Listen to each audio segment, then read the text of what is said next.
In a fair and just society, we recognize that people don't get to choose where or when they will be born, that people do not get to choose their parents, that children do not get to choose their genetic background.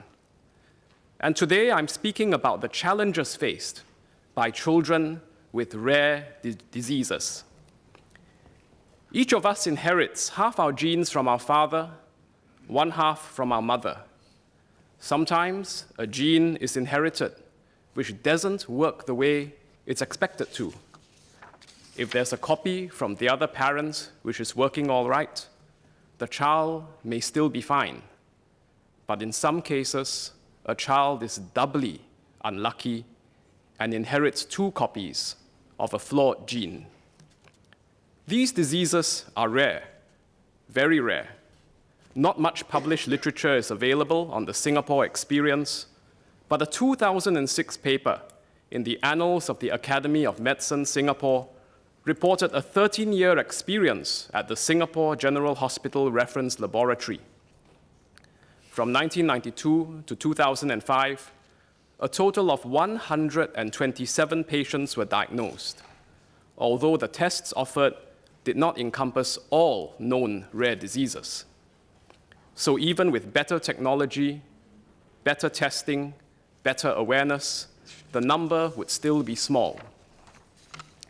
One estimate by patient advocacy group Rainbow Across Borders, reported in the Straits Times, suggests there could be 2,000 to 3,000 rare disease patients in Singapore.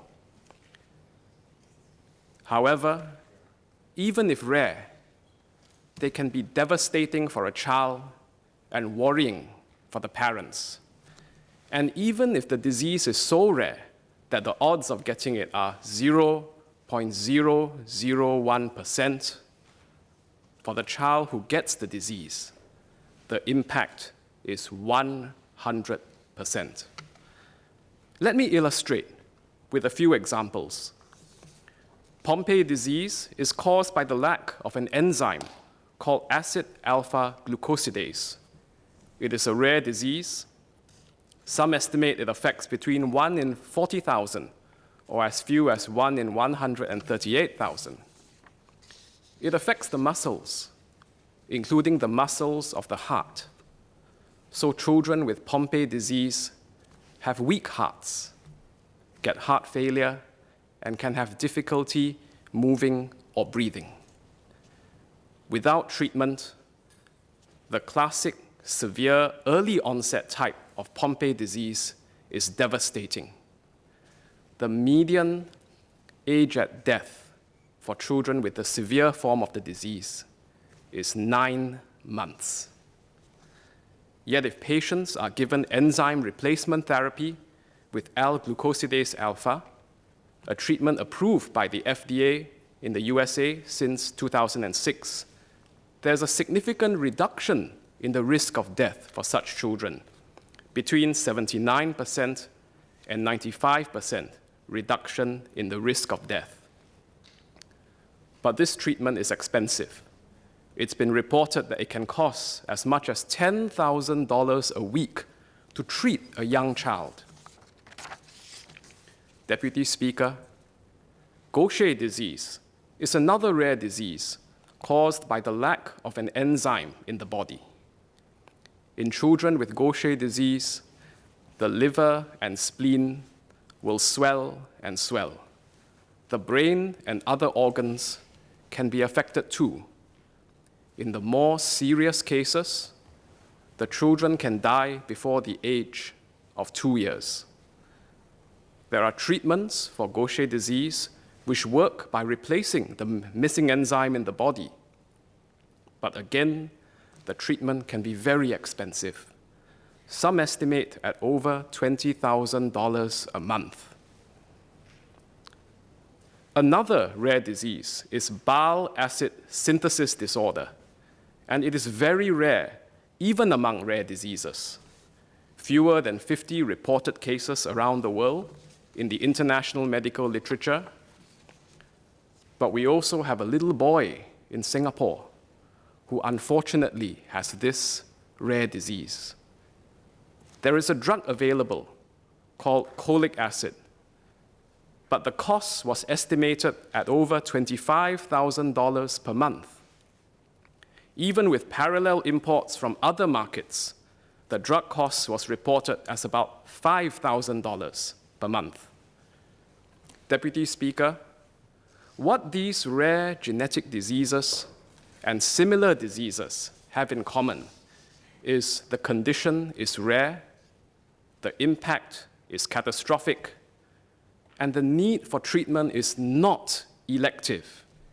Indeed, treatment is necessary for the child to carry on living a normal life, or in some cases, to carry on living.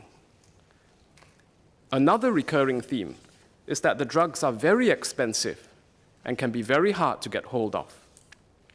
The market is small, so there's no economies of scale for the producer. The cost of research and development can be very high.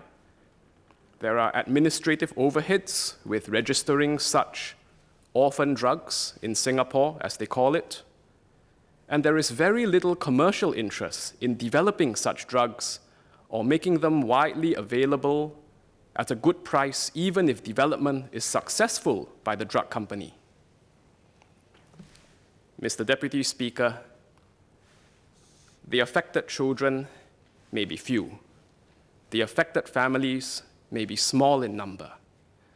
But we must not leave behind any Singaporean child.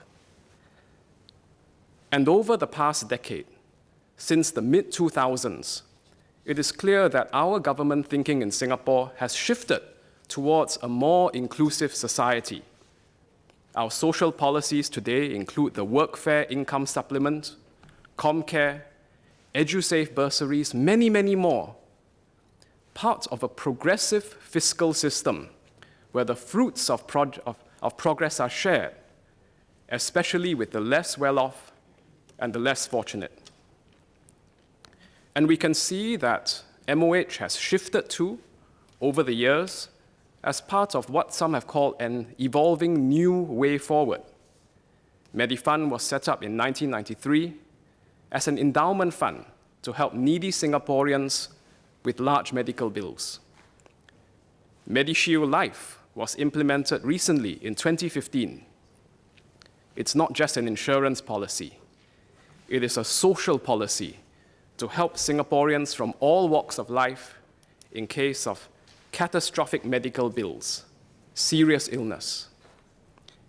Importantly, MediShield Life helps regardless of whether one is very old or whether one has a pre-existing condition from birth. There's also the Medication Assistance Fund, MAF, and MAF Plus to help patients access new medications which may be beyond their means, but which could still benefit the patient.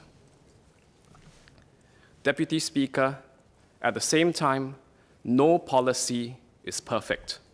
And when a condition is very unusual, like a rare disease, it sometimes doesn't fit into existing policies.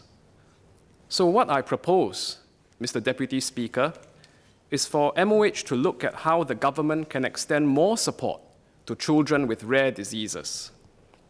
It is a common sense move, and it's not a radical policy shift.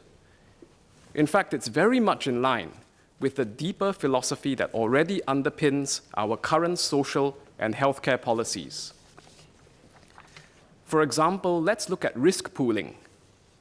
MediShield Life and other policies recognize the role of pooling risk, of sharing risk within a cohort or within the population. It is part of a broader social policy message that when we share risk, when we pool risk, it means no Singaporean has to walk alone. And just as MOH has over the years improved coverage for rare, catastrophic illness, we can and should find ways to support children with rare diseases, diseases which are also rare and catastrophic. Because the condition is genetic, because it's inborn, there is no direct moral hazard from providing that extra coverage and support. Furthermore, Deputy Speaker, the private sector insurance market cannot adequately address this issue. Rare childhood genetic diseases are inborn, and insurers, being profit maximizers, will act in accordance with their business interests, and this means insurers will cherry-pick who they want to cover. In practice, this means private insurance companies limiting or even denying coverage to people with pre-existing conditions, especially rare diseases which are present from birth. Again, Mr. Speaker, we see a role for government stepping in where the free market is inadequate or where no private sector player can find a compelling commercial case to support such patients. Mr. Deputy Speaker, as a people, we decide what kind of society we want. In particular, would we want a child with rare diseases to be supported if that child were our son or our daughter? Would we want the parents to have peace of mind if the parents were our friends or family? And especially when doing so is a natural progression and harmonization of existing policies and existing policy philosophy. Mr. Deputy Speaker, I was thinking back to my maiden speech in this House in January 2016. I said back then, we do not choose our parents or when we will be born, so we must always be a fair and just society. And indeed, Mr. Speaker, we do not choose our parents. We do not choose the genes we inherit from our parents, and so we must continue to be a fair and just society for healthy children as well as children born with rare diseases. Thank you.